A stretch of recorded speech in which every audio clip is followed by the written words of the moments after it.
If you don't know anything about Hafod, we're a large not-for-profit housing and care provider. And since June this year, I also work for Side by Side Innovation, which is a small spin-out company powered by Hafod. It's great to address this topic because it's one that's been so prominent for us in the last couple of years, actually. And as I see it, there was this fusion of loneliness, which was already a big issue pre-pandemic, but it really grew horns suddenly at the onset of it. And this role of technology as the kind of the coping mechanism for society when that in-person contact suddenly wasn't an option. You know, that was a really potent stimulus for innovation. So Hafod operates a relational model whereby our neighborhood coaches get to know people in a meaningful way. They have adult conversations, explore personal goals, and coach people on how to pursue them. But actually moving away from that "let me fix it for you" paradigm, which characterized our sector for so long. So very much an assets-based approach. And it's one that 100% thrives on human contact and conversation. So I probably don't need to spell out the size of the spanner that got jammed into our works when the COVID restrictions happened. So we looked immediately to technology as a means of sustaining those relationships with our customers, which for those who are lonely and isolated is often a big and significant one in their lives. And those we knew who were lonely or we thought could be at risk of loneliness were prioritized in that, right across the age distribution as Naomi described. The big problems we needed to solve, the big innovation challenges for us were firstly, how can tech allow us to replicate an in-person service and not lose the essence of what's good about it?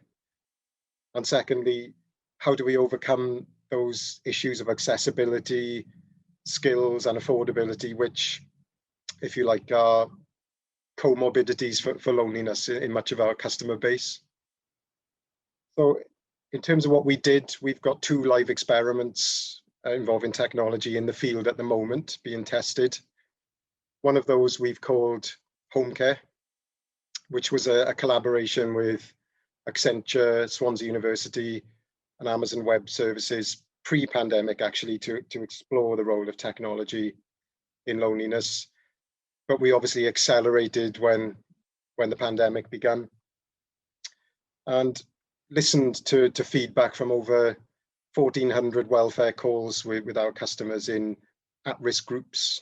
And we developed our early prototype solution just based on what they told us and how the world had changed. So we created a smart speaker based technology which supports people in the areas that they said they found challenging, which just briefly were creating a daily routine, food and nutrition, managing finances, staying connected with people who matter, and just monitoring mood and well-being.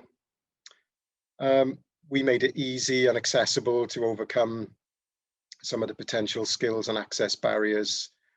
And we're currently running a trial to understand, what kind of role this tech is playing and how it might help longer term. And we've also been experimenting with a solution for just breaking down those barriers to access, which again, we're prioritizing at-risk groups for loneliness within. It's a collaboration with Hubbub, the environmental charity, and O2, whereby we redistribute disused smartphones and other technology to people who need them for various reasons, together with generous data and mobile packages, but with absolutely no strings attached.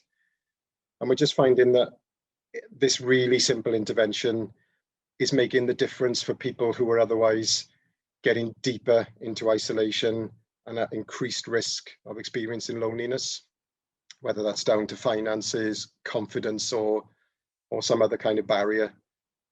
And on both of those things, we're starting to build up some evidence, much of it anecdotal at the moment, and the signals are fairly positive.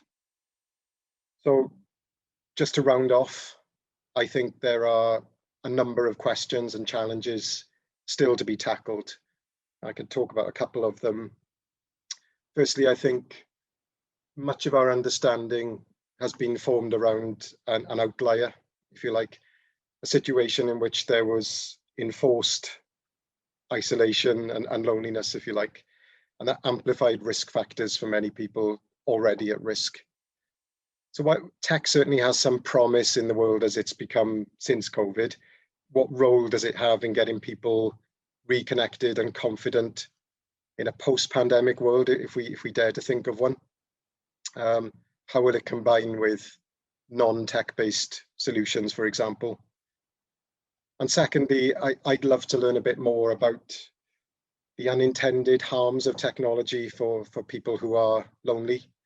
What if there are people who have become dependent on online communities that are not anchored to an accessible physical place?